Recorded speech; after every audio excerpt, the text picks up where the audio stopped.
Yeah. We're Santa helpers, elves kind of dudes. Be fun. Yeah. Have one of those little caps with the snowball on the end of it. Yeah. You know? Santa would just be like, enough with the UFOs. Every kid doesn't need, 3 different types of UFO models, and that's right. And Santa's been called a UFO plenty of times. Yeah, right. He's mistaken often for a UFO. So my guest is Richard Thieme. So he's really interesting. He spoke at the MUFON Symposium, and I've heard of him, and I've followed him a bit. He's a lecturer. He lectures mostly on technology. He's well known in like the hacker. He speaks at the hacker conferences and stuff on like this about kind of the philosophy of the future and technology. But what's interesting, he's been looking into how technology's been integrated into our lives for decades, even before the point we got to where we are now, where it used to be we weren't so reliant, where hacking was something that in the past was kind of a novel thing, not going to affect our lives. But now, it affects all of our lives so greatly. But that's not what we're talking about. We're talking about UFOs, because he's also got an interest in that, and he's got some very interesting perspectives on how the kind of culture looks at UFOs and things like this. So it was just a great conversation. He's done so much research in this field and thinking about it that we only really scratched the surface of the topics we could talk about. So I'm sure I'll have him back again. But yeah, I'm really excited about this talk. Yeah, sounds great. I am interested to hear that, because I know how technology has affected, UFO sightings alone, and the future of that. Right. Is going to go both ways, really good in detection and really bad as far as CGI and all that, as far as people hoaxing. Yeah. But, it's a double-edged sword. There's going to be some really good coming out of it as well. Yeah. Yeah, cool stuff. So, but let's move on, because I know, just like all of Santa's little helpers, they're busy this time of year, and so are you. A little bit. So let's move to UFO news. What do you got for me? Well, this is an interesting case. It's a low-flying UFO described as fluid. Now, this happened in Clinton, Missouri, and it's funny. The guest I had last week on my show mentioned something about people are, there's all kinds of speculation, of course, when it comes to UFOs, but one of the speculations out there, and I have heard this before, is that a biological entity can come down from the upper atmosphere. I mean, it sounds crazy, but maybe it's possible. You have to, of course, have an open mind when you're looking at this topic in general. But this happened back in November 4th of this year. And here's a quote from one of the witnesses. There were 2 of them.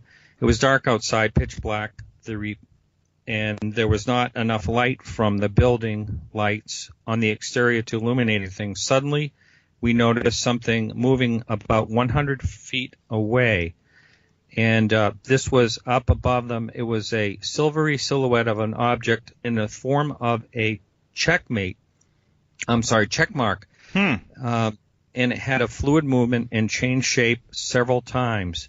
This sounds like it could be like a balloon, and it was also in separate. It looked like it could have been 3 or 4 up to 5 segments long. It was hard to say, and it was located in the east, and it moved in a straight path to the southeast. Now, I don't know what direction the wind was blowing at that time. This was investigated by a Missouri MUFON investigator. They did not think it was a flock of birds. It did look like multiple objects. There were no lights. But the amazing thing is, and something you do hear a lot, is all of a sudden the coyotes stopped howling at the time, and it was very quiet. And as this thing moved away and went away, the coyotes started howling again. You do hear a lot of things about animals, it affecting animals. Anyway, I thought it was a pretty good case, and it was It was investigated by the Assistant State Director, Margie Kay, and she closed it as an unknown. Yeah. Have you interviewed her? I have not. I have. Yeah, you ought to talk to her. She's very interesting. She's kind of the yeah, she's very active. I think you said that, the assistant state director there in Missouri, but very busy person. She's been in this for a long time, so maybe you ought to look into that. Is she an elf too? Not Santa's that I'm helper? aware of, but you never know. They could be walking among us, and not to scare the audience, but your coworkers, if you're at work right now, any one of them could be a Christmas elf. Sort of a hybrid. Yeah, or a hybrid, because they've probably mingled. Elves are known for their fairness, so I'm sure there has been some interbreeding that's happened. So that could be, why, yeah. So, new theories. Do you think the elves are aliens? Well, it's funny you mention that, because when you go back, over the centuries, there's always been something, hasn't there? There's been the elves and leprechauns and on and on and on, spirits, angels. Yeah. So wouldn't that be cool if that's how? And I'm sure we could, just by just like the Ancient Alien show, speculating makes it real. But it could be there was just these really nice aliens that came down and they're like, we want to give presents to all the humans. They're just these cute little hairless monkeys. Let's give them some presents. And they went around the world giving presents, and then we killed them and ate them. And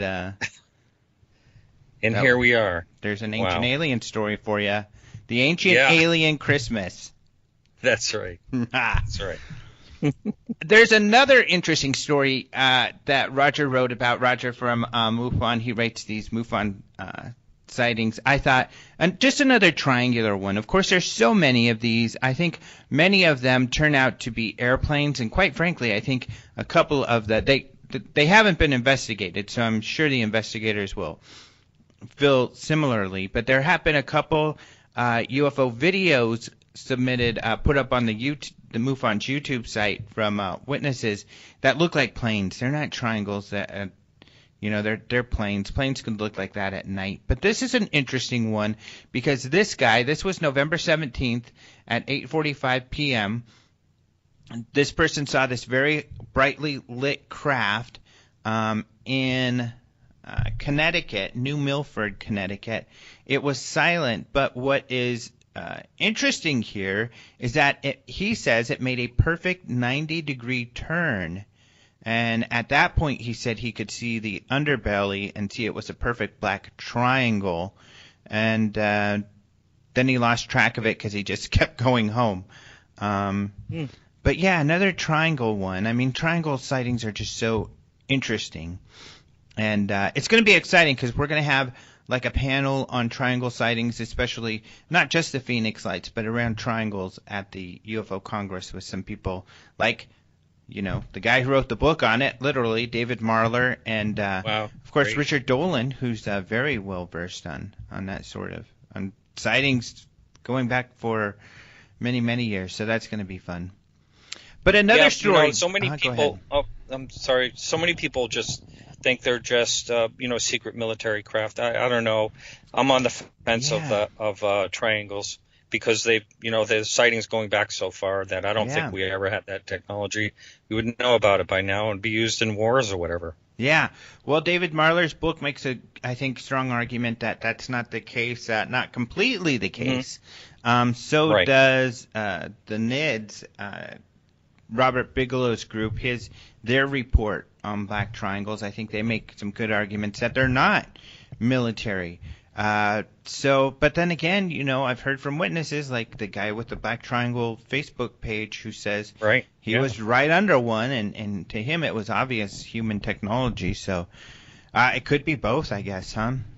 Yeah, I think so, because if you think about it, of course, you're talking earlier sightings that it's just plain impossible. Mm-hmm. So, who knows? Could we have reverse engineered something we found and are testing it out? I don't know. That's just another thought. Yeah, who knows? One other story I wanted to speak to and kind of hear, what you've heard and what you think is there's this guy, Steve Longaro. So Philip Mantle did an interview with another witness at the Rendlesham Forest. Of course, this was some sightings in late 1980 that was at a couple of bases in the UK that were on lease to the Americans, to the U.S. Air Force. Secretly, there were nuclear missiles being housed there, and at least Colonel Halt, the deputy base commander, had seen this object come and kind of beam that area and also beam a light at their feet. The most common sighting out there was this kind of eyeball or football-shaped light. And that's what this Steve Longaro guy says he saw. He says, he was a security guy. He was out there that night. And he saw that eyeball-shaped thing, and it kind of freaked people out. And he says he remembers seeing Colonel Halt, a couple of the other well-known witnesses, John Burroughs and James Peniston. And he also says he saw Larry Warren, who was out there, a more controversial witness to these events, or, alleged witness. There's some argument on whether or not he's telling the truth. He was out there. The issue it's gotten a lot of news, but the issue that Holt have with it and some others is he's not very clear. He's like, I think I saw this. I think I might have seen that. And so it seems like he's got his facts a little mixed up. He talks about everything happening in one night. The sightings were over several nights, and not everybody saw every night. So, and it sounds like he just saw one night. So it seems like, and I don't think you can blame the guy. It's been years that his memory is a little jumbled, and he doesn't remember the details, but he does remember being out there. Yeah, that is interesting. I mentioned to you before, I have Charles Halt on my show coming up on this Wednesday, and he doesn't really like when I bring up Larry Warren, but I still may bring this up during the show to see what he has to say about it. Yeah, Steve Longaro's, account of seeing him there. Yeah, and I think, John, and we have the full interview, so at least some of the tabloids and stuff like that have excerpts of the interview, but we do have the full interview from Philip on our website at openminds.tv, so people can read that. We also have an interview that Philip did with the guy who wrote Colonel Halt's new book with him. So he is a co-author of this new book by Colonel Halt. His name is John Hansen. And there was a lady who replied to this. She said, I was at Rendlesham. I remember Colonel Halt the next day.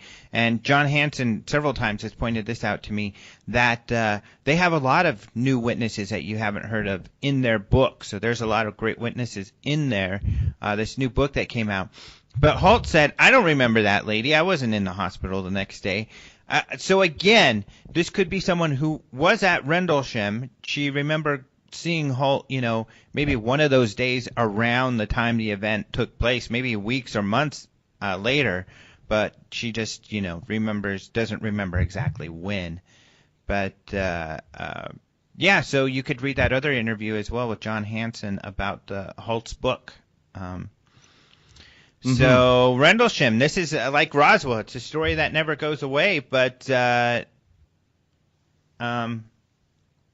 it's kind of coming up on the anniversary in a couple of days. But like Roswell is so important here, Rendlesham Forest incident is very important in the UK, and we do have Colonel Halt speaking at the UFO Congress about his new book and about the case also. So that ought to be a lot of fun.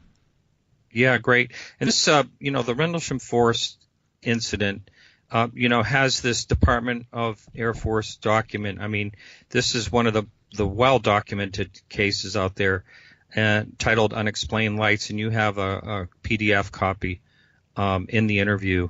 It's really, it gives me a chill every time I read that. Mm-hmm. it's an official document explaining this object, this craft. Yeah, I know. That's what another thing that makes this so unique is that you have this official telling of the story. And what's interesting is the backstory too. Colonel Halt. Now he's more enthusiastic about speaking about the sighting, and of course he's written this book and everything. But he wasn't then. He was reticent to write that report, but he did it, and he certainly did not want this news to get to the public, and because it's embarrassing. You're a colonel, Right. You're on a base, you don't want to be related to UFOs or even talk about them, because just like anybody, you get teased and everything, and so he's kind of had to take this on begrudgingly, and some might argue a little grouchily. He's a colonel.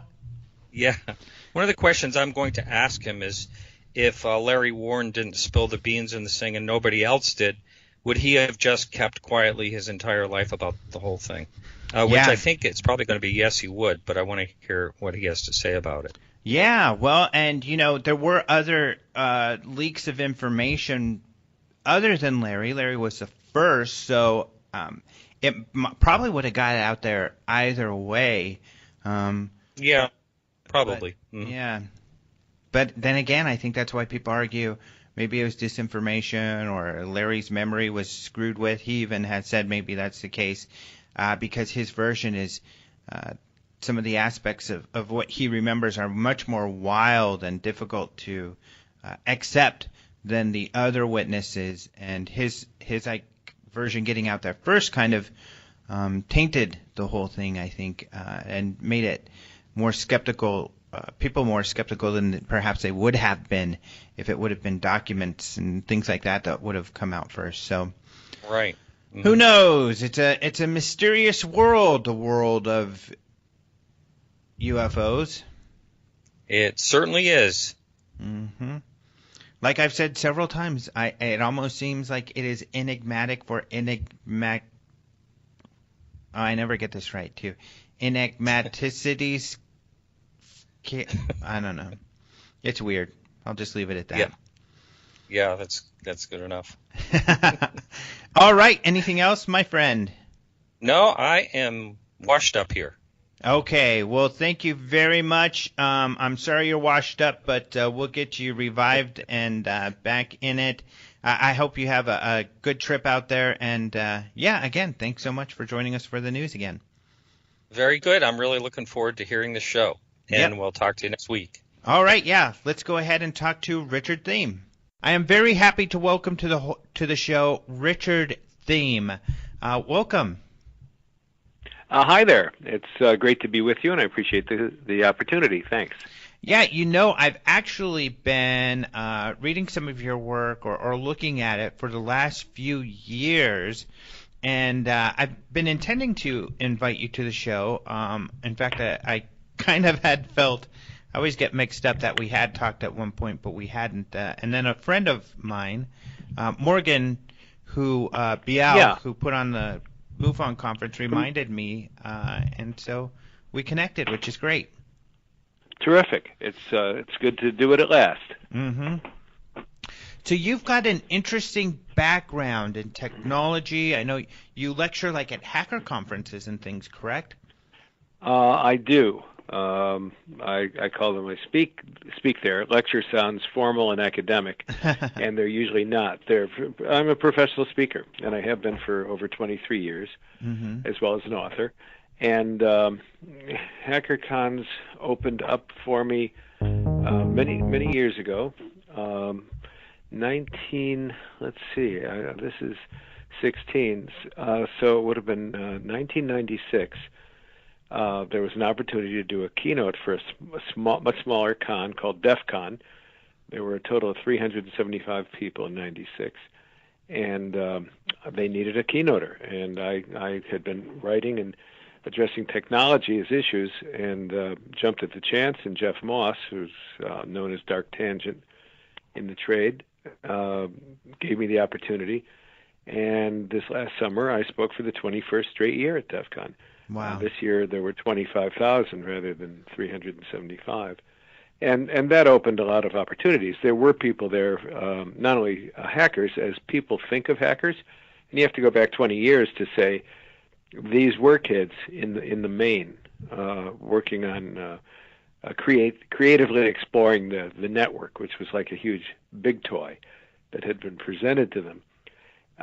It wasn't anything like the global system we have today, with all the many layers and good and bad places in the net, and yet because they were sharp and because some far-seeing people knew what was up, there were people there from CIA and NSA and so on. And some of those people I became close to over the years, having formerly been a clergyman. We formed a bond on a basis of mutual trust, and so I have been independent for all this time. I don't belong to any organization, but I work for all of them across the board.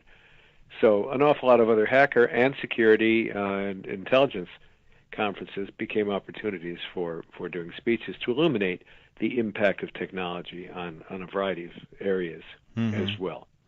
So that being a that's huge one, I mean, especially when you started doing this, we weren't as plugged in, but now as we dived kind of headlong into this, almost maybe haphazardly, and we're all plugged in to a level where we're so vulnerable. We're extremely vulnerable at this point when it comes to the online world and hacking and everything. And it's kind of a scary place we find ourselves, it seems. Well, it is. It's kind of like if you look at evolution, it's like assume we once had hard chitinous exoskeletons like beetles and shed them in order to have the soft, vulnerable flesh that we have now. And we did that because in our tribe of 7 we could always trust each other to have our backs and not to betray the tribe. And suddenly you have several billion people on the planet, all flesh, and everybody suddenly has a gun or a spear or any weapon that penetrates flesh easily. Flesh is very very easy to get through. That's kind of what we built with the internet. It was built for trust originally out of a DARPA project with the military, corporations, and academia.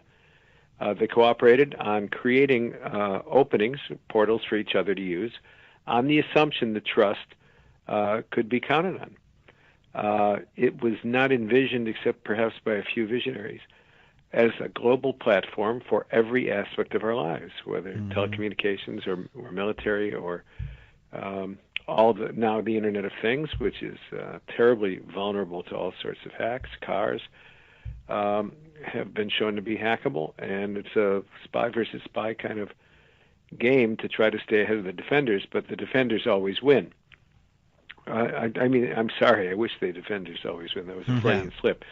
The attackers almost always win because they only have to get in once, whereas you have to defend against every possibility of getting in, and when you've got millions and millions of lines of code, there are exploits that are discovered, used, and sold that make the millions and millions of dollars of crime and larceny and theft available, as well as identity theft and locking down your computer for ransom and so on. So yeah, we've created a monster. It could have been built for security. Security and convenience are always a trade-off. So if you want security, you have to accept inconvenience. And if you want convenience, you have to accept insecurity. You can't have both. And the decision long ago was to have convenience and ease of access and freedom of movement. And the network we inhabit today, to our peril, is the result. So that is a world that worldwide focus has come into. All corporations and companies and government agencies, anybody online has a great interest in it, and I'm sure there are lots of opportunities to go speak and to discuss that topic in the mainstream. So it's probably, got its own industry. However, when it comes to UFOs, it's kind of still a grassroots type of thing. There's really no industry, and even most lecturers volunteer their time. So what got you into the wanting to start doing talks on UFOs? Finally wanting to tell the truth about something that over many years had become compelling, and the resistance on the part of those who might know more.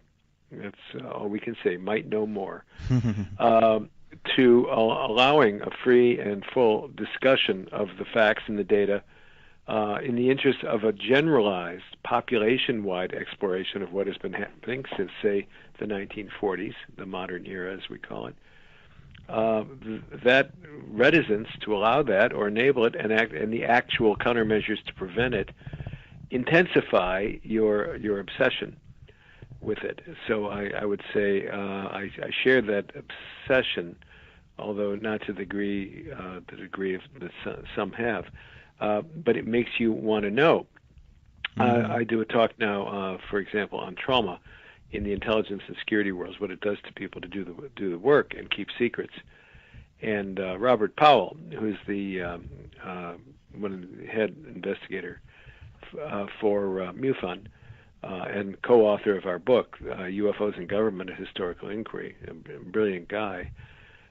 He suggested that the impact on UFO observers, you don't have to be an abductee or an experiencer, just someone who had an encounter with an otherworldly or radically different anomalous vehicle or event, has the same problem, because you want to talk about it and it's taboo. It's been made taboo by design and intention since the 50s, when policies began to evolve. And so the effect on you is to make you want to know even more, but you can't do it openly. So that's part of my motivation, but part is just somebody called me a need-to-know machine. I've wanted to know what's going on to the degree that I can. I have a brain that allows me to process certain kinds of information on behalf of insight and ultimate enlightenment in some domains. And when I was a kid, UFOs were a fashionable thing. I didn't know much about them growing up in the 50s, other than what I read. And there were flaps in the 60s, as you know. And in the 70s,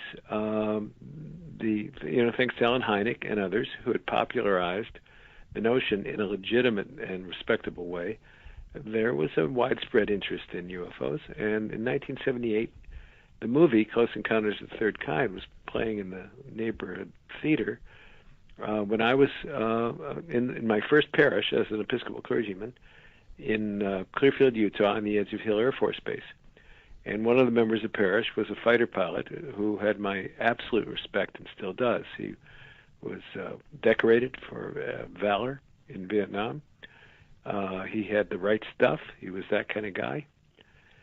He retired from the Air Force as a bird colonel.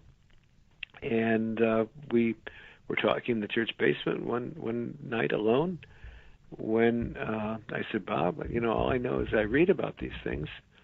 And what I read is that you chase them in your fastest fighters and you can't catch them. What's the story? And he said, well, that's correct.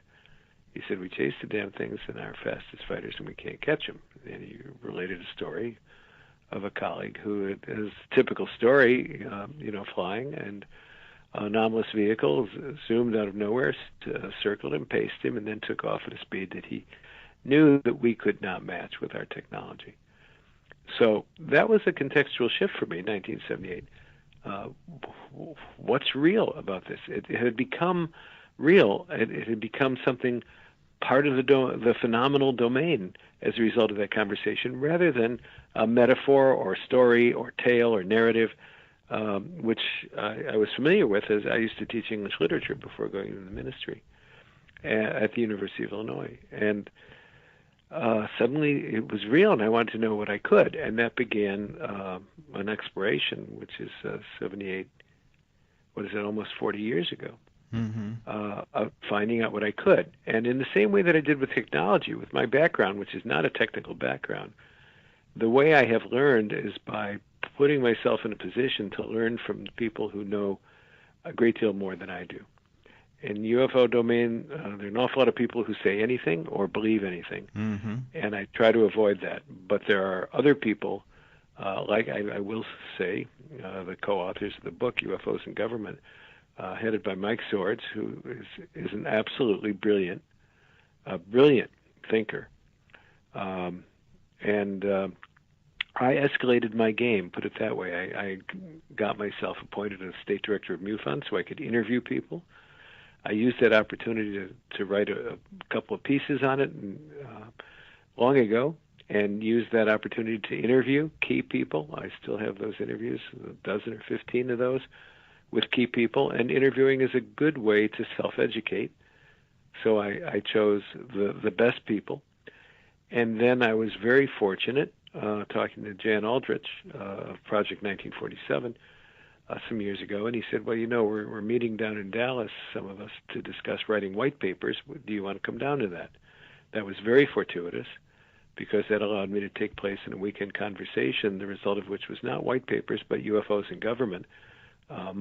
With Mike's lead, the decision was made to write a book.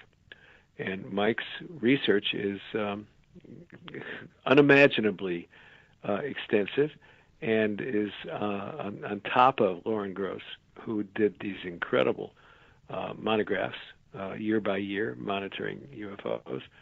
One of the things about people who are really bright and respectable is that they honor and learn from other people who are really bright and respectable. There's a lot of sharing of information. And when that book was chosen as the vehicle, Mike was, by far the lead writer. With the rest of us all contributed as we could. Robert Powell organized the project, which was not trivial. It took us 5 years, an incredible amount of work. Just getting a gent named Purcell had to get permissions for all these photographs. That was not trivial. It was just not trivial. But we never met again in person until the book was done 5 years later. It was all passed back and forth over the internet, and now we're very, very proud of that book. But I knew Mike Swords because I had wanted to escalate my games. I had gotten to know Mark Rodiger at CUFOS in Chicago, and said I really wanted an opportunity to find out what the best people in the area, not always the ones you know about on the internet or making videos on YouTube, what they knew. And Mike came over from Kalamazoo and spent a weekend mentoring and tutoring me, along with a number of other people who were in that room at CUFOS. They spent a weekend letting me ask every question I had. And it's kind of like hacking. You don't go online to a hacker forum and say, I want to hack, tell me how. You do all the work you can to learn how to do it, and then you wait and ask your elders and seniors with respect and deference questions that show you've done all your homework. And it was those kinds of questions that I could ask that enabled me to, as I say, escalate my game and be part of the conversation with Barry Greenwood and Jan Aldrich and Purcell and Robert and Mike and others who participated in creating that book. And so now, that book is a gold standard for historical research. The data in it is bulletproof. There are nearly 1,000 footnotes, and they all go to government documents that these guys have unearthed over 50 years, or to other primary sources. And the book is currently in, I think, at least 65 university libraries, and is recommended for inclusion in all university libraries because it's so solid. And so that's the story. I was going to say the short story, but it's not very short. How I moved from this is real to learning as much as I could, using all the various means, reading everything, exploring everything, interviewing people myself. As a clergyman, I had some adeptness in evaluating what I was hearing, and doing research. I used to teach a course at Illinois on how to do research, and that has stood me in good stead to find out information and communication with and conversations with selected people from the intelligence community has contributed to that as well. Yeah, UFOs and Government, historical inquiry, I would agree with you. I think it it's one of the most important books, I think, in the field. I have been friends with Robert Powell for many years. He comes on the show quite a bit. And so I knew about the inception and the whole process. So I had been excited for 5 years for that thing to come out. So I was really happy when it did. And it did not disappoint. But you mentioned how it is difficult with all the information out there to find good information. What for people looking? What are some other sources you would recommend for people? Boy, that's tough one. It's a tough one because you start not with names of people, but you start with the data. One of the things Mike Swords has done, and others have done, who had voluminous amounts of research. See, the real problem was when we met Mike's basement in Kalamazoo, the walls were filled with file cabinets. His bookshelves looked like the stacks of a library. Most of those books, he's not going to contribute to somebody because most of them don't. This is important to know. I mean, I look at all the UFO books on my shelf. Which ones do I go back to? Virtually none. We go back to Alan Hynek and the first scientific exploration. I enjoy reading Jacques Vallée and talking to Jacques about what's going on. There are other books that have plenty of cases, but what's online now? Lauren Gross's files are all online. Mike's files are online. Isaac Coy's files are online. Barry is loading files.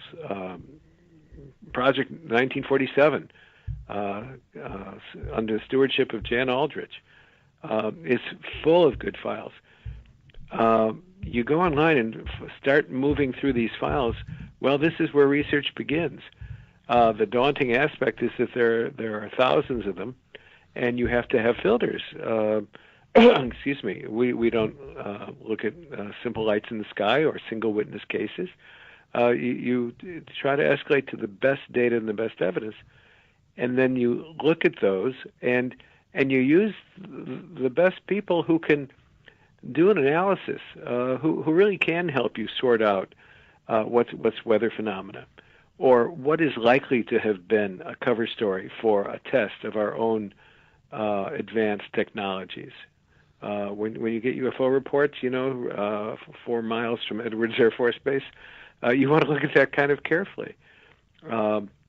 I do know that from inside the intelligence community, people have been very clear that anything I'm likely to learn about out here, and anybody else's, has been known or explored 20 years ago.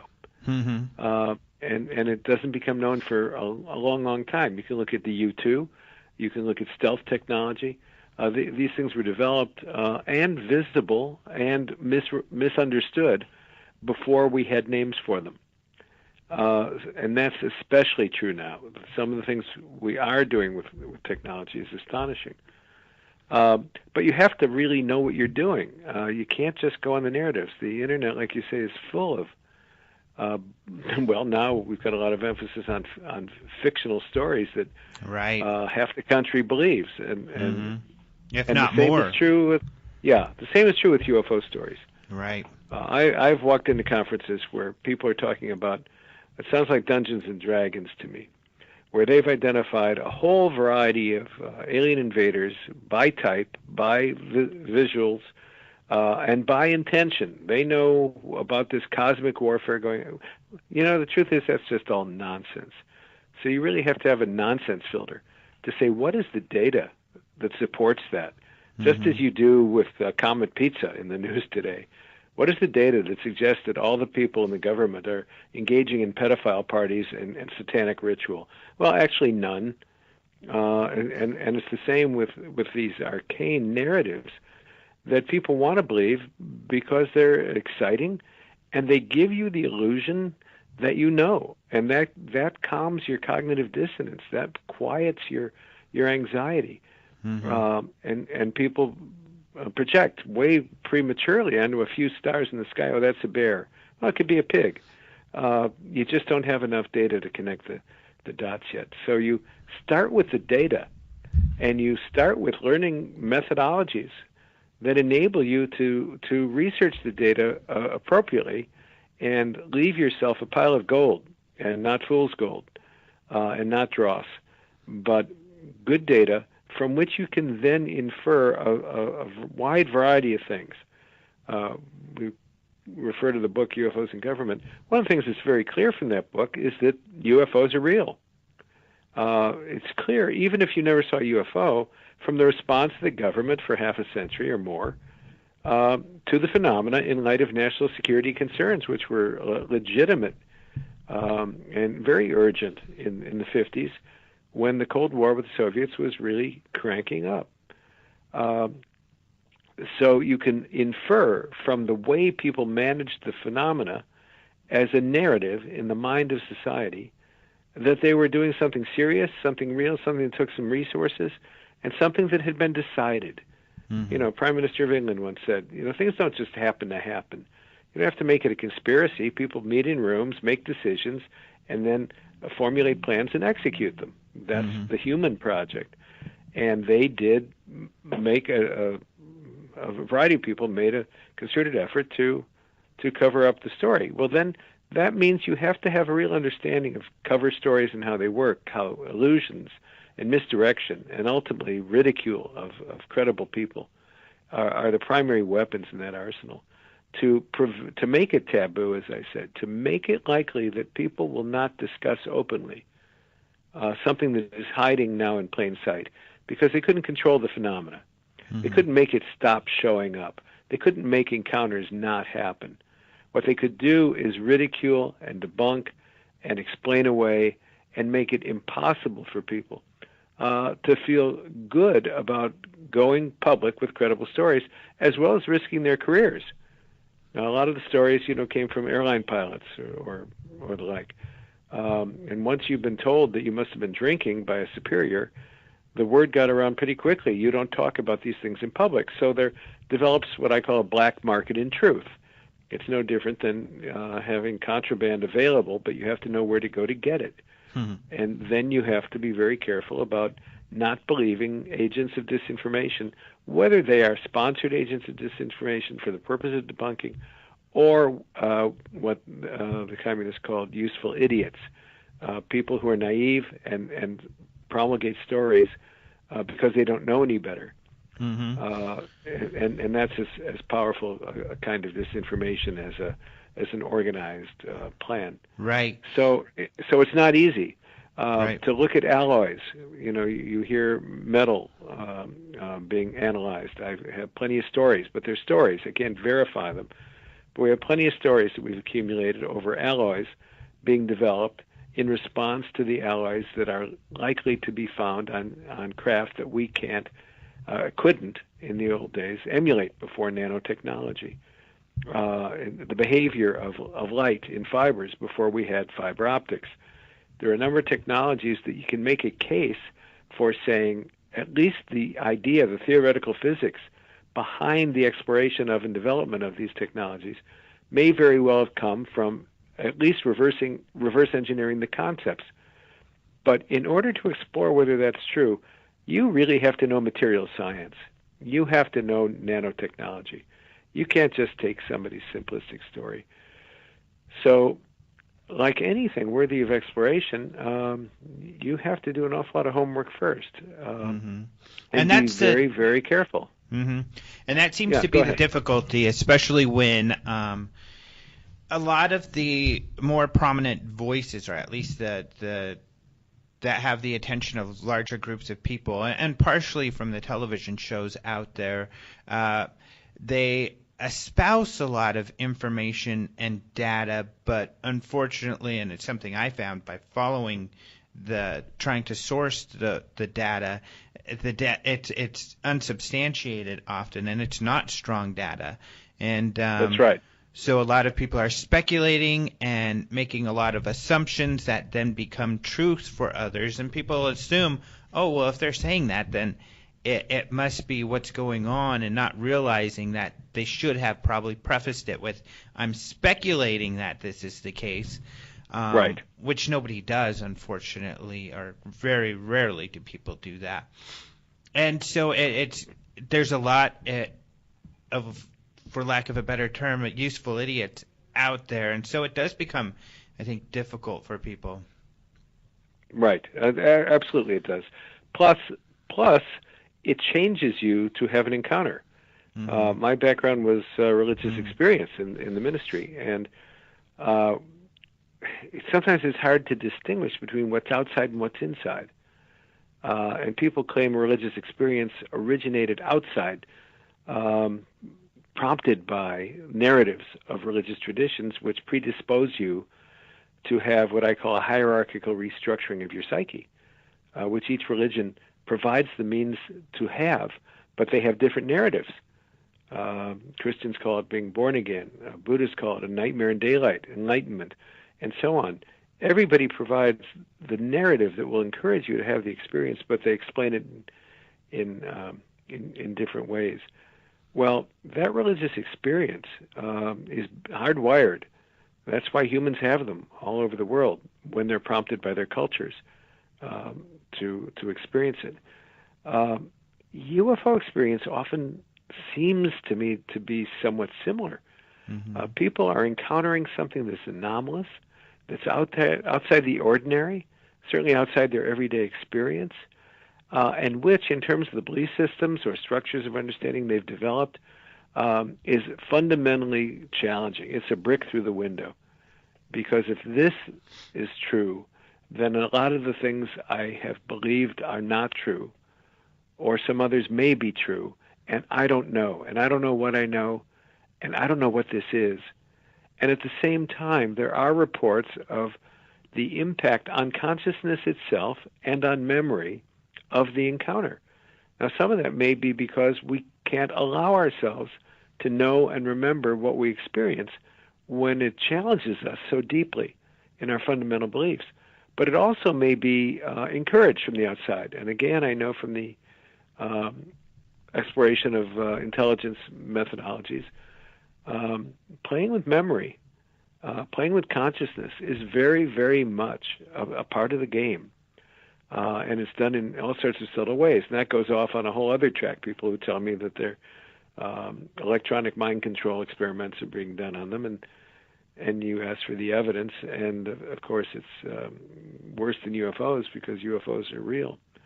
That is phenomenal, and can be repeatedly observed, although not in a predictable way. And so this has another wrinkle. It's really interesting. So many people who have an experience of a UFO encounter report what you would call paranormal experience. They report telepathic experience. I interviewed a woman not that long ago who was under a hovering UFO, she and her mother. Her mother was terrified, and then the fear went away. And when the fear went away, she said she got two very clear messages. And I said, is it possible you just thought them? And she said, no, it wasn't like that. I heard a voice in my head. Well, you know that we've heard those stories before. And what was the voice saying, I asked. And she said, we wanted you to see us, and we're not going to hurt you. Don't be afraid. Now, I asked if it was possible to just infer that they wanted her to see him because here's a anomalous UFO hovering above her garage in a suburb of Milwaukee. And she said, no, it wasn't an inference that I formed on the basis of thinking that. It was a voice telling me we wanted you to see us. Now, when you go back to explore the hard data, Mike Swords has written a beautiful piece on how much some events only make sense if they were intended to be displays, sometimes seen at a great distance from someone, like a circumscription of the moon in a particular geometric pattern that required a particular angle of vision that someone had to know was possible for a person on Earth at a particular time and place. But an awful lot of the patterns seem to suggest intentional display over a long period of time, intermittently to reinforce the reality, but to do it in a way that it becomes a part of the narrative of the mind of society, and a way which allows the authoritative voice to remain silent. Now, what do I mean by that? It's a critical piece. People say, why don't they land on the White House lawn? Well, for one thing, especially today, would you land on the White House lawn, Trump's White House? You might, just to create a reality show, but you'd land on the White House lawn if you acknowledged our layers of governmental oversight and wanted to talk to a president. They don't, and you can talk to a president without landing on the White House lawn. No, so many of the sightings, are in obscure areas or at night, far away, or only to a few people. Mm-hmm. And so many of them have happened that way. What's that? Well, just that it suggests that if there's an intention behind it that we can infer on the basis of how we think and how we do things, then the intention that's suggested is intermittent reinforcement over time to change the belief system of a society, to include the reality of the phenomena, and ultimately to include either other dimensional or other extraterrestrial beings. It includes intelligence that's not ours and not from here. Wherever or from whatever time, from whatever place it's from, we don't know how to understand that easily. But it would suggest that the progressive reinforcement all over the world in the pattern I described might be to the end of having us exactly where we are now, which is talking about this all over the place. Everybody knows what UFOs are. But it prevents the authoritative voice from saying, yes, it's true. And that's what the debunking has been so successfully enabled by. People ask me how our book, UFOs and Government, was received. It's not ridiculed. They can't ridicule it. The data is bulletproof. It's received with silence. The authoritative voice doesn't speak. But even says, in yes. Even go ahead. without debunking, in an environment where the authoritative voice might be more accepting, an example being, let's say, Chile. The Chilean government is very open and transparent about UFOs, and they've even had official meetings to discuss motives and things like this. But it doesn't disturb this overall kind of model what you're talking about, but it doesn't really add to it. It just their voice is similar to any other person's voice almost, in that it's very much like what you had mentioned before. They're finding the same thing. They're coming around. They're showing themselves. We chase them once in a while, but we can't catch them. However, it doesn't seem to be there doesn't seem to be any malintent or posing any sort of threat. So even in the instance of a government going that far, it doesn't change things much, actually. It doesn't change that what you talked about maybe happening, this exposure that adjusts belief systems, it would still operate the same way with or without. And we're also plagued here in this country, as you know, by the not invented here syndrome. I've lived in other countries, and healthcare, for example, tests, studies that reveal the efficacy of drugs and so on. They're generally not received from other countries. They have to be duplicated here, as if we cannot trust their methodology. You have not only Chile or Brazil, but the French, who have reinstated their official program on UFOs, and you have a statement from the equivalent of the head of NASA saying, we don't understand why the United States is doing this. We can only speculate too, but they're putting out all kinds of disinformation that prevents us from evaluating the phenomena on a global basis cooperatively. The Italians have done some great work. But it's as if, France, the Italians, Chile, Brazil.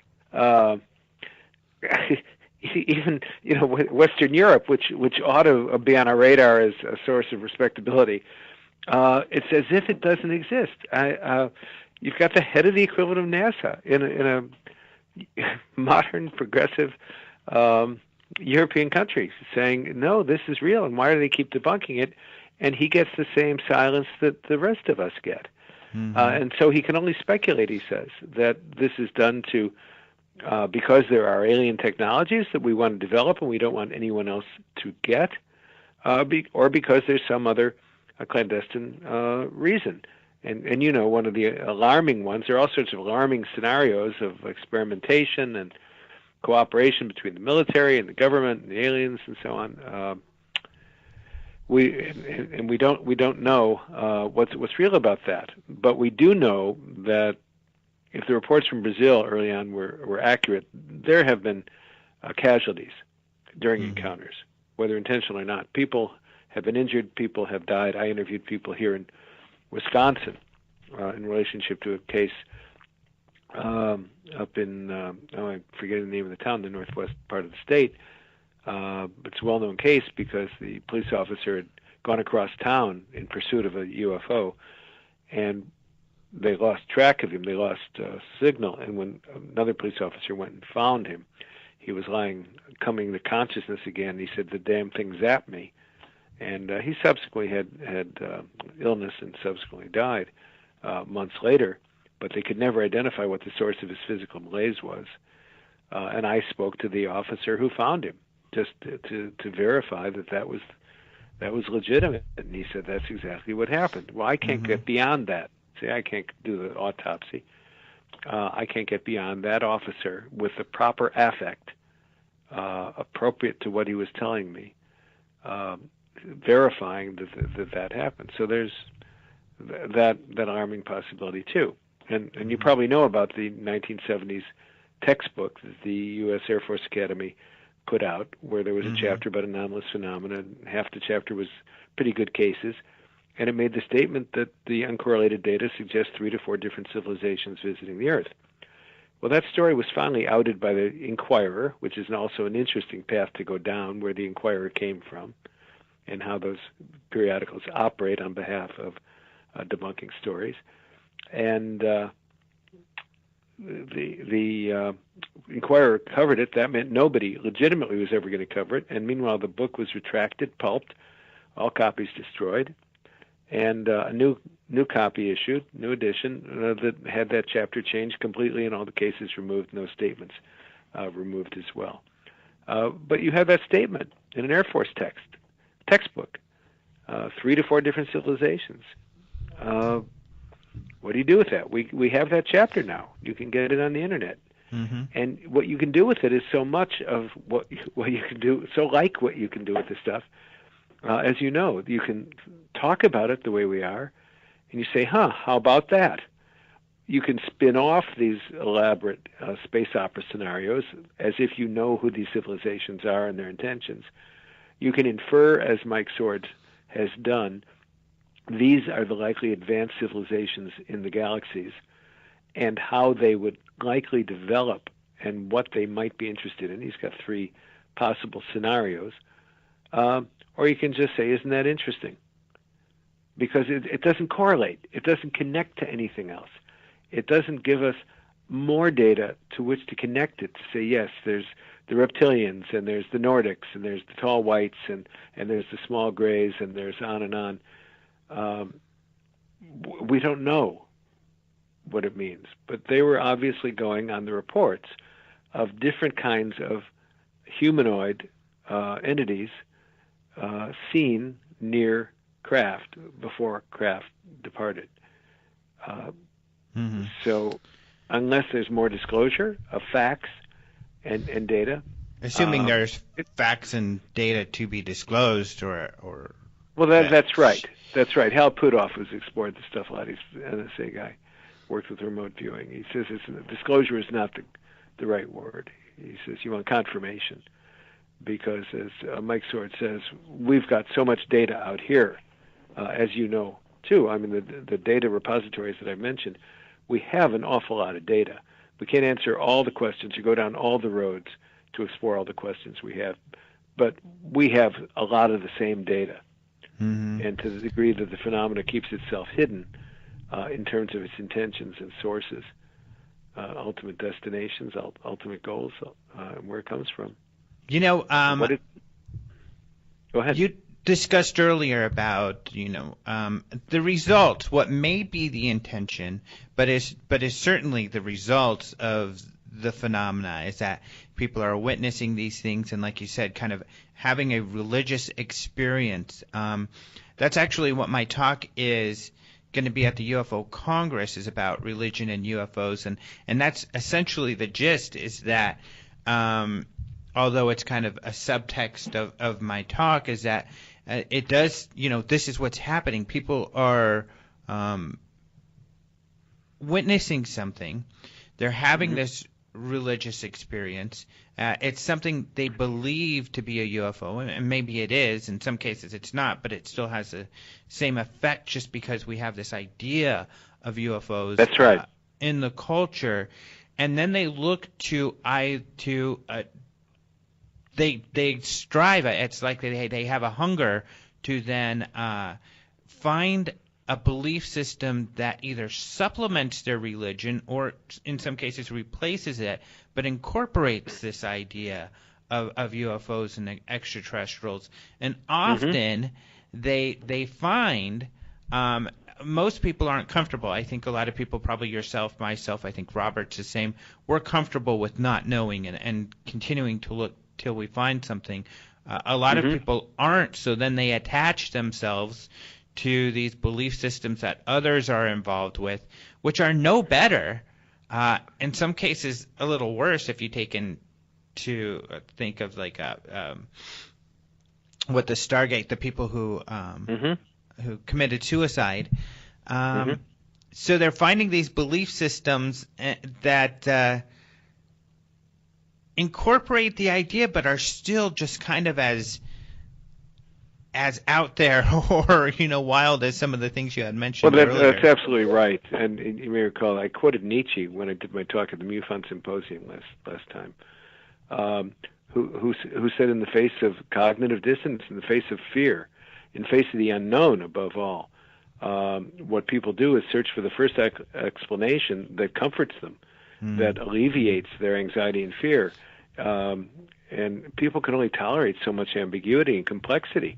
We see that across the board with all the simplistic discussions taking place and reaching more people than we wish they would. And so people develop these scenarios that are always explanations in terms of the known or possible that comfort them, and they call that truth. And then when enough people exchange those truths, we have dogma and we have movements. And unfortunately, the internet has facilitated the easy coalescence into insane movements of exactly the kinds of things you're talking about. But it would also include religions as well. And I mean, I was in the clergy, Episcopal ministry. How many denominations or religions subsets are there of one kind or another in Christianity itself? A couple hundred. Each one proclaims the whole truth, nothing but the truth. So help us God. But each one can't be right.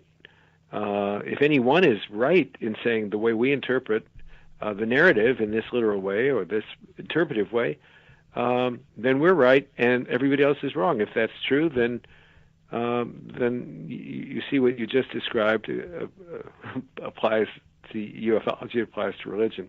Right. It's the human dilemma of the ease with which the ignorant assimilate and then attach to with inordinate passion the truths that enslave them rather than set them free. Now I want to get, because I know we're a little short on time, and so I want to get to the next section I would like to talk about, in that we've been talking a lot about data and the importance of the data, especially the good data, which is such a small amount of the data that is out there, it seems. But there are people who are, putting out the bad data. One of those, probably the largest group, being the useful idiots with their assumptions and unsubstantiated claims. But the other part that you talked about was the disinformation. How abundant and how hard do you think the government has worked on spreading disinformation? Well, I can't quantify it. You asked a quantifiable question, and I know I don't have anywhere near the access I would have to things I can never access to understand who said to who, do this. I do know that the resources are significant. A friend of mine told me he was talking to somebody in the U.S. Army about how could they do that? How could they undertake kind of plans you're talking about?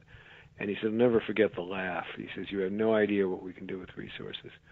Now, my other explanations have included the use of the media and the media itself as agencies that spin these webs of narrative through the mind of societies, often for good, with good journalism, and often for bad. You can't tell without some third point, and some third point of reference that enables you to evaluate conflicting assertions. Somebody can say anything, and then dare you to disprove it, like the idiots are doing with the Comet Pizza thing. They say here, well, you have to. The burden of disproof of a non-existent event is on you.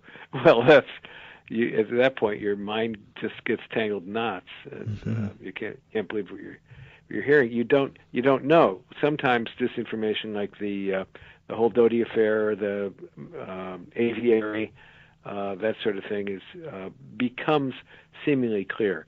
We do know also that UFO stories have been used to cover up advanced technologies, happily so. Good sources in the Air Force have said we've done it for years, and it works really well. Gulf Breeze is a good example. A friend down there at Eglin Air Force Base who said they think what they're seeing are UFOs. They were testing drones long before drones were known about as drones, with a name that gave them a handle we could hold. And in those instances, the disinformationists may not even be concerned about muddying the waters around the UFO topic. That's right. Because they may know nothing or not really have any concern about that topic.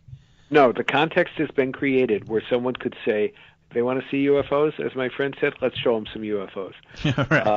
Right. Because the context existed on the basis of other debunking, using the media going back to the 50s when this was decided. So let's use Arthur Godfrey. There's a famous one-hour documentary from Walter Cronkite, or news program. And Uncle Walter, everybody trusted absolutely, at a time when CBS had a signed contract with the CIA. As did Time Life, as did the New York Times, as did the Washington Post, as did the Louisville Courier, as did 200 to 300 journalists, including the best. And it was as recent as '96 that public affairs guy at CIA said, one good journalist is worth 10 agents on the ground.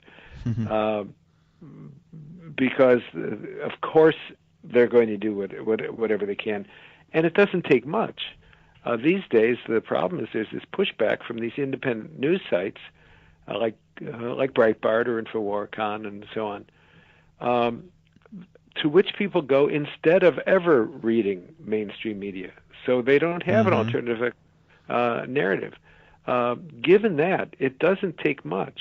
I used to say of ufology, it was easy to, as long as you have an opposition. People say there's a Holocaust. It's existed without controversy for decades. The fact of it, and all of a sudden somebody says there's no Holocaust, and you get pushback, and a group and people form and become the anti-Holocaust group. And now you can't talk about the Holocaust without including, and I blame the media for this, there has to be a pro and an anti on every talk show. So if you have an idiot from the left, you have to have an idiot from the right. and given that dynamic, often it validates the credibility as a spokesperson of both people in the process of creating the dialogue. And you go to some UFO conventions and you see on panels precisely those people who have become known for being known, like celebrities. A celebrity is someone who's known for their well-knownness. They've become known by debating one another and given credibility to one another. A lot of the Roswell debates are about that. And given that fact, you've got a cottage industry where people derive either psychological gain or financial gain or hidden ulterior motive gain from participating in those kinds of scenarios. It makes it very, very, very difficult unless you get your hands on the absolute documents that substantiate something. And that's why, again, going back to that book, there's nothing in there that isn't documented. And we avoid all speculation. But that also narrows the conversation to what is historically verifiable, and that's why it's about the government and its behaviors, because we can document that. The aliens, to my knowledge, or whatever they are, do not leave secret books lying around, testimony to the contrary. And if they did, there's a wonderful story about a scholar who, middle-aged scholar of English literature, and he found a diary in an English bookstore, and it was written in code, and he just thought, what a treasure. He took it home, and he worked to decode the narrative, and he finally figured out how to crack the code, and he began translating the hundreds of pages of the diary, and it was just a fabulous book of life in, I think, 18th century England, full of richness and detail and intrigue at the palace and so on. Well, when he published his results, his colleagues insisted on seeing the original. What they discovered was here was a diary that had been written in English, but over the years, the ink had dried and cracked on the page into all these meaningless squiggles, and he had imposed his narrative on those squiggles. Oh, and wow. Extraordinarily creative unconscious, all unknown by him, had spun this wonderful narrative that he thought was translating, that in fact was self-created. And so I've never forgotten that. That's really interesting, especially with this field, because a lot of people attribute these ideas and thoughts to these third parties entering their minds that they assume are extraterrestrial. But I've done hypnotherapy. I've got a certificate and everything. Yeah. Tell me what you conclude about that, please. Which is that, in the therapy part, you use the mind's ability to do just what this gentleman did in order to help people help themselves. So, for instance, a big one of the most popular ways you help someone is tell them, you bring them through some imagery and you get them to a comfortable, relaxed place, and you have them imagine a door that they're going to walk through, and on the other side of that door is going to be the person who's going to be able to help you with this issue. Or another way to do it is you're going to have a conversation with your higher self, your all-knowing self. Well, I've done those I call them guided meditations. Exactly. They essentially, that's what they are, a guided meditation, although with a therapist, it's customized for you in particular with feedback. And sure enough, people come up with these elaborate ideas. Often the person on the other side of the door is no one they would have imagined would have been that person, and that person imparts whatever information they need to help themselves, but it's coming from inside. It's coming from their own mind. I know. I've written a novel called Foam, which came out just last year, and it's about an alien downsized into Earth form so he could do improv, in effect, with Earthlings. And one of the groups he goes to is led by a New Age guru who does just those kind of meditations. And he goes into a cave and finds this little loincloth guru waiting, who says, God, you are so full of. And he just lets into him. It's a comic riff on what we find there. But as you know, you find wisdom there. It's self to self. Right. It's yourself talking to yourself. But you just have to be careful, because your other self, you call it your higher self, but your higher self may not be too many notches ahead of you. Right. But but it's self, it's consciousness. Consciousness embodied in imagery, and it is helpful and it is therapeutic. Right. And it's empowering. I used to do those in the ministry. Well, we could go on. I see we're practically out of time. We could obviously go on for another hour. So we'll have here. to do this again, because I feel we had to skirt along, and we could have talked on any of those issues longer. But thank you so much for coming on the show. This has been so incredibly interesting, and I know that the listeners are going to really enjoy it as well. Well, real pleasure talking to you. Really, really good. I really appreciate it. It's great. Is there a website they can go to see some of your work? Yeah, Thimeworks.com. THIEMEWORKS.com. www.thimeworks.com. Or you can Google my name, and you'll find a lot of videos from my speeches on YouTube and elsewhere, but mostly YouTube. Good videos of recent talks. Yeah. Thanks. All Thanks right. for mentioning. Great. Okay. Yeah, definitely. We'll stay in touch, and we'll have you on again sometime. Great. Talk to you later. Talk to you later. Thank you. Bye-bye. Thank you so much to Richard Thieme for being on the show. I had a ton of fun with that conversation. Obviously, Richard has put a lot of thought to this whole thing, and I find him fascinating. We'll definitely have to have Richard on again to talk more about many of the other subjects that we touched upon that. I'm sure both of us, I certainly would love to talk to him a lot more about some of those things. So really great to have him on the show. I apologize I was not able to get a show together the last week or so. Of course, there was vacations and holidays and this and that. And guess what's coming up? More vacations and holidays and this and that. So I'm going to do my very best to have another show ready for Monday. I think I should be able to pull that off. However, Christmas is coming up, so the week after that, probably not. And we've got this conference going on in the UFO Congress, and of course that's taking up a lot of time because we're getting really close now. We only have a couple weeks away, and hey, you know what? I can give you guys some inside information like I usually do, and that is that James Fox is going to be speaking at the conference, and one of the things James is helping me with is he is gathering together.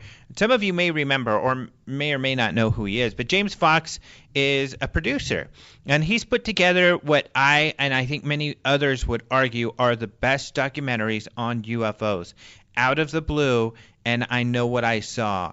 And each of those documentaries covered the Phoenix Lights, which of course is a very important case, and the year 2017 will be the 20th anniversary of that sighting. So we're doing a lot of stuff to focus on that at our conference, and James is helping us get together some witnesses that are great witnesses that had some incredible experiences those nights to demonstrate that, the flares that the military had dropped south of here was not necessarily everything that happened and not the most exciting stuff.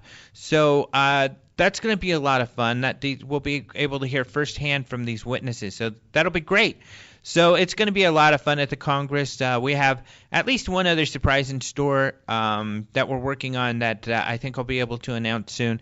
But I can't say anything yet. So get your tickets if you haven't yet. They are going quickly, especially this time of year. Some of you may have gotten your mailer. We put together a mailer to kind of highlight what's going on at the conference, and we mailed those out this week.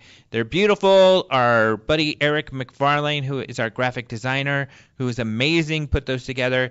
He's put together some other amazing art for this conference, including some cool t-shirts, and he may even have a table at the conference, which I think would be really cool because people can meet him, and I'm a huge fan. I mean, I think this guy is an amazing artist, and I don't think anybody would disagree that the art that we have at Open Minds, the creative, the graphics are just so professional and so cool. And this is all the work of Eric. So I think it'd be really fun and great for people to be able to meet him. Anyway, that's some of what's going on with the conference. Otherwise, check out our YouTube. We have a few more free videos out there. I think I mentioned this last time, but we have a video. Our last UFO reports went over the UFO WikiLeaks, so we have I think a great piece on that. We've gotten a lot of positive feedback, overviewing what are the important emails that were part of these WikiLeaks that had to do with UFOs. Surprisingly, there were quite a few and some big stories, at least for our field. We also have another sighting up there from our archive, some photographs from Mexico that are really mysterious that you could take a look at. And yeah, so cool stuff up there, and it's all for free. Some videos that aren't free but are well worth the look is at our video portal. So the Open Minds UFO video portal, you can find that at openminds.tv. You will find lectures from previous conferences. So we have all of the 2016 UFO Congress lectures up there and many of the others, and we're adding more monthly. We've got dozens and dozens and dozens of videos from the top lecturers. You know, Jacques Vallée, we have Lee Spiegel, we have previous David Marler, we have, previous Richard Dolan, and we also have people like Bob Lazar up there. Who's got Bob Lazar? George Knapp. So a lot of stuff you're not going to see anywhere else. We do have a couple videos too. Witnesses of the Travis Walton case you will see nowhere else on our video portal. So it's well worth it. Couple bucks a month or a couple bucks to rent each of the videos. Anyway, that is it for today. Visit openminds.tv for more information on all of this, or the UFOcongress.com for information about the Congress. Also, I want to thank Caleb Hanks for the opening and close music. That is so cool. And Martin Willis for joining us for the UFO news at the top of the show. And of course, as always, I want to thank you, the listener, because Open Minds UFO radio listeners are just very, very cool people. Some of the coolest people. And I think we could prove that. But luckily, in this field, you don't have to prove a lot of stuff. You can just, like we talked about with the elves, you can just kind of say it and just say it authoritatively. And that makes it real for many. So I'm saying it right here. Open Mind UFO radio listeners are the coolest, the smartest, the best